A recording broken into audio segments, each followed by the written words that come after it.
All right, we are in Chattanooga, Tennessee. Well, technically this is Rossville, Georgia, at my Airbnb, but we're here for 70.3 Chattanooga.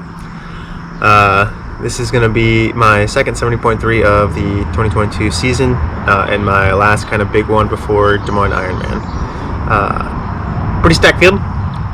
Course is a river swim, kind of rolling terrain on the bike, and then it says rolling for the run, but what I've been told is that it's really just one big hill we do twice. So yeah, it should be fun. It's a down river swim, so the swim's it should be pretty fast. It'll probably be way faster than I'll ever swim another one, just because until I get another river swim. Plus we got a pretty good field I can kind of get some feet on, so excited for that. Bike course is going to be about kind of riding my own race. I think that I could do really well if I just stay in the moment, especially on the bike. I've got good power, I've got good ability to ride. I just need to ride to my potential, which I don't think I've necessarily done in some of these 70.3s.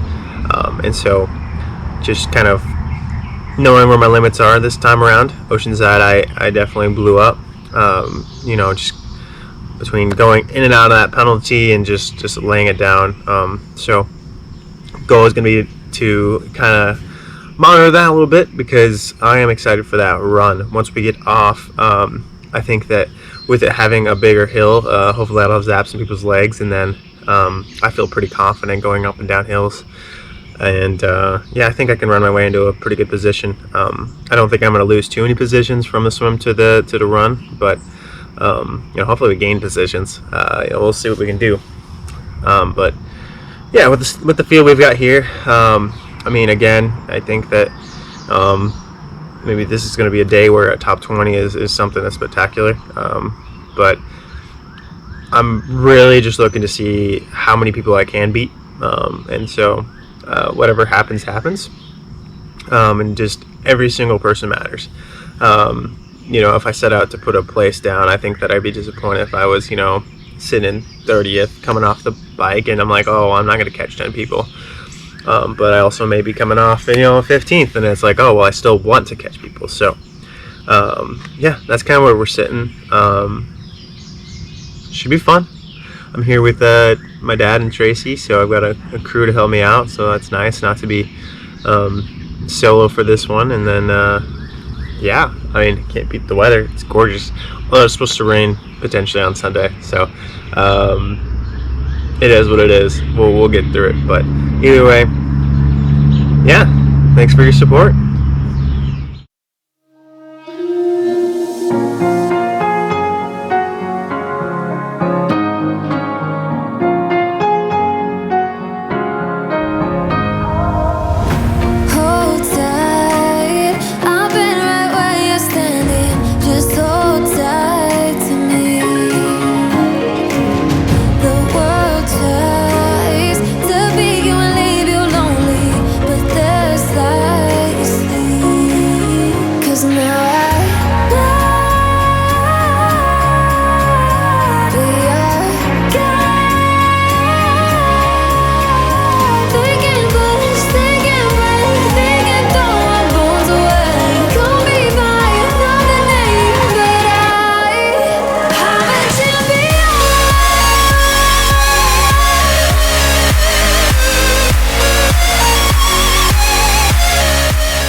All right, well, the race happened. Honestly, a lot of great takeaways, and if you follow around my journey, you probably know that I didn't quite finish, but we're going to start things off with the swim. So, honestly, a pretty good swim. This is one of my first river swims, like I mentioned prior, and it was kind of a weird one because I didn't feel like I was moving that fast, but then you go and look at the times, and for 1.4 miles, I was averaging 105 per 100 yards, so that's kind of cool. But yeah, so the way it kicked off is I picked a spot behind Ben Canute, Eric Lagerstrom, so I knew I was in a good swimmer's area. One thing I didn't quite compensate for was the fact that they had the confidence to leave the group that was in the stream, closer to the current. And so I was on their feet for a bit, but then, I wasn't quite in the current like everyone else. And so I was swimming on my own, didn't have any issues with people, knocking me around, but maybe it was in a little bit slower water. Nevertheless, I was swimming solo for a while there, and then had one guy off in front of me. I chased him down, worked on passing him through the second half, and then came out of the water kind of actually leading a group. I didn't quite know that I was doing that, so felt pretty good overall. Was very controlled in the water.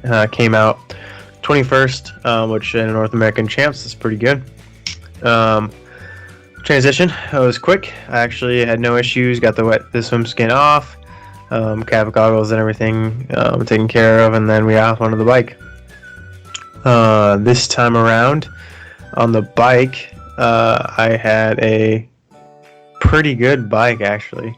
Normally it takes me a lot longer than 5 to 10 miles to really get into a rhythm, but came up to probably about like 6 miles into the race and was able to find my rhythm. Worked with a group, not drafting or anything. Apologies. Not drafting or anything, but just really a group of us pushing to the front and then just keying off each other and keeping that pace and intensity high, and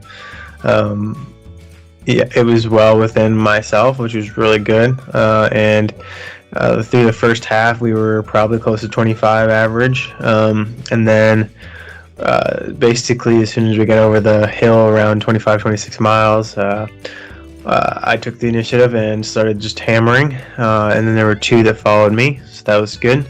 We ended up averaging 26 roughly for the full thing, so we were over 27 miles an hour then through the second half, so that was good. Came off in 23rd, so only really lost 2 spots on the bike. Then I also passed people, so it was a matter of lost a few, gained a few. 23rd is a pretty good spot for me to come off the bike, considering the run is my specialty, and so I was well within striking distance. And then transition 2 was really good. I don't think I had any issues there. Got my socks on with these, and then it was off onto the run. On the run, I got into a rhythm pretty early. There was not a lot of people right immediately in front of me. We were a group, and then there was a pretty good gap to the next group, but I started to work my way up through the field that way, and we were moving pretty good. About 6 to 6:20 pace through about 6 miles, and then I had I'm not 100% sure. We're kind of pinning it at this time on a thermoregulation issue where I was kind of getting my core and my quads too cold by putting 2 cups of ice every single station, and I think that may have caused my body to go into shock, because then I went quickly from, I guess I was cramping, and then I was on the ground. I had passed out, so that's unfortunate. I've never had that happen before, and hopefully we can prevent that from happening again. But we were in a good spot, and like I said, I had a really good bike, really good swim, and I had a really good run up to that point, so I had a ton of great takeaways. Would I have loved to finish? Yes. Am I disappointed in my performance? No. So that's kind of where we're sitting now. We've got about 3 weeks until Des Moines, so just gonna kind of put the head down, grind for a little bit longer, and then we're off onto our taper into the Ironman. So pretty exciting stuff. Thanks for everyone that cheered me on. Thanks for all the support, especially after the race. When I had told a few people about what happened, the support was overwhelming, and so I really appreciate it. Once again, it's not possible without you guys. Really, I am pushed daily just by knowing that there's people out there that are invested in what I do, and so I really appreciate it. That's it for a race recap. So hopefully we'll have another really good week ahead of us. I'm already a few days into the week, and surprisingly, after the half, I actually feel really good. So let's quickly look back at the last week before we wrap up this video. We kicked off Monday with a pretty standard long course meter swim and a massage. Off to Tuesday, we were again long course. It wasn't really on the schedule, but we got some threshold work in, which was good. Got a strength session over lunch, a quick ramp test before we hit the track that evening. Did a fairly standard tune-up for myself. It was 4x300, 2x K, 4x300. Then we came back on Wednesday, did the same set with Jess, just in short course this time around for swimming. And then that evening I had a hour 45 of tempo work. This is actually my first tempo session that Trainer Road has given me. I started this back a few weeks ago.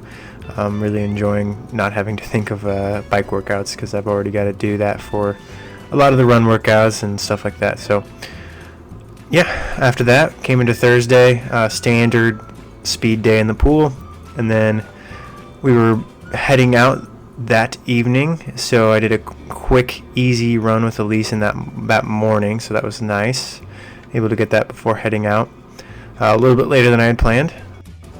Nonetheless, we were able to get to the hotel at a reasonable hour, so that was good. And then we woke up Friday, got a easy run in Bowling Green with a few hill strides, and then we hit the road for the next 8 hours.